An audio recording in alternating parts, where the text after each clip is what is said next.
All right, we're headed down to blip.tv. The website is blip.tv. We're hoping to interview one of the guys down there. Hi, I'm Marvin from World Bridges. Jeff, we're streaming live with our little contraption here. Cool. And so we'd love to talk to you about Blip TV. Sure. First, tell us who you are.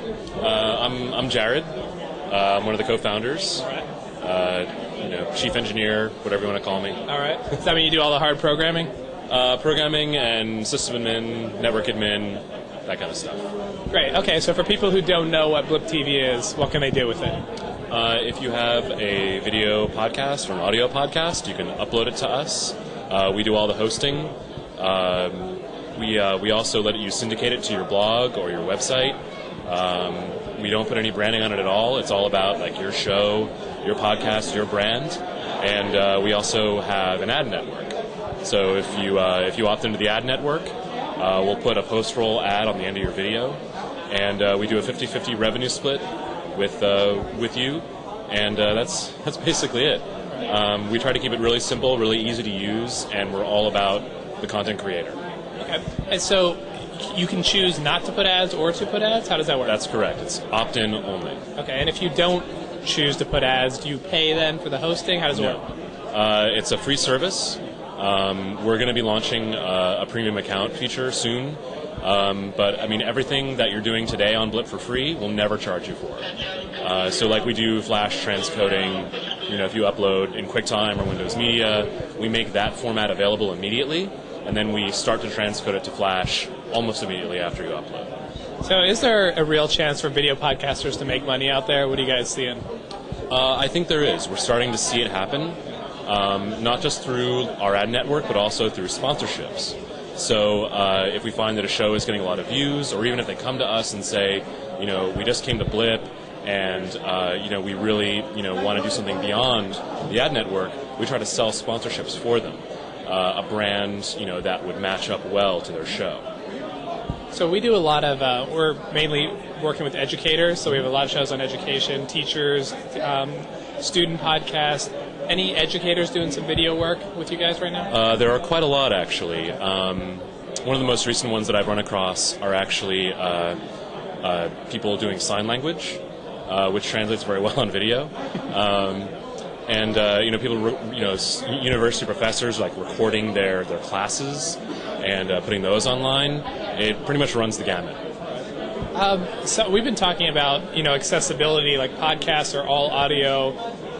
How do we kind of engage with people who can't speak? Do you think sign language is definitely one answer to that? Do you think, is anyone doing stuff with closed captioning or things like that? There are a lot of companies out there doing things with Flash where, you'll have like pop-ups, come up. So closed captioning could definitely happen. I can't think of any off the top of my head, any solutions. But, if you look around, I'm sure they're out there. Yeah. If someone wants to get started with Blip TV, what do they need to do? Just go to the site, blip.tv, right. Create an account, and just start uploading. Right. And, you put in title, description, tags. Like I said, if you have a blog, that's we support all sorts of blogging systems. Yeah. And then you can just start cross-posting your videos right to your blog. Now, I don't want to, put you in an awkward situation, but for YouTube versus Blip TV, why would you guys, why not them? We're pretty small. We're an 8-person company. Right. And when we started Blip.tv, we wanted to cater to the user. We wanted to make it a really personal experience. So like if you write to support at Blip.tv with a problem or even just a question, we get back to you within minutes. A real live person will get back to you. We try to focus a lot on serialized content. People posting every day, every week, every month. Whereas YouTube, I feel it's a lot of viral video. So it does get a lot of views, but it's a one-time thing. It's just a quick hit. Whereas we're really trying to focus on people creating a show. And this is their passion. And I would say that's the biggest. How long has Blip TV been around? Oh, okay. We launched the site in early 2005. We did a very small fundraise, and we became a funded company about a year and a half ago. So the site's been around for almost 2 years. So it's been a long process. How many videos do you have up there? Hundreds of thousands. We have probably about 75,000 users. Like I said, the growth has been very organic, very gradual, but we're starting to ramp up now. So we're seeing a lot more people coming just through word of mouth. And there was a mention made of a focus on a youth audience. What age range are we talking? For youth audience? Age range, I'm sorry, of people putting up content or people watching? Putting up the content.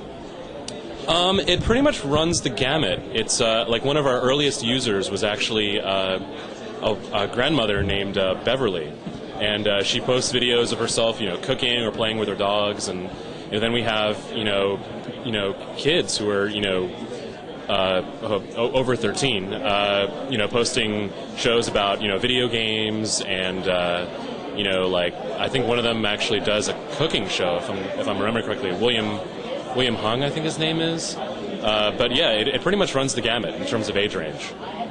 And I guess that would apply to the audience as well as the producers? Yeah, we don't actually collect any demographic information at this time, but generally we peg our viewers in like the 18 to 34, average. Right. What about gender breakdowns? I really Not wouldn't sure. know, unfortunately. Right. All right. Any other questions there, Doug? Well, No, that's it for me. Thanks. as an elementary educator, are the videos monitored at all? So if there's something really bad put up, do you guys pull it down? We have two approaches to that. One is we have a link on every video called Report as Inappropriate, and those go directly to us. We respond to them immediately and we review the content. We also, even though we're 8 people, each of us spends a portion of our day moderating the site. So we have a moderation interface, and if something objectionable comes up, which it has on occasion, it gets what we like to call zapped off the site fairly quickly. So we think we have one of the cleanest video sites out there in terms of keeping not only copyrighted material, but also objectionable material off the site. Okay, that sounds great. That's the first thing administrators ask us. Understood. Before you get banned at all of the school districts. Right. All right, well, thanks a lot for your time. We'll be Absolutely. checking out Book TV soon. Cool, thanks. Thanks.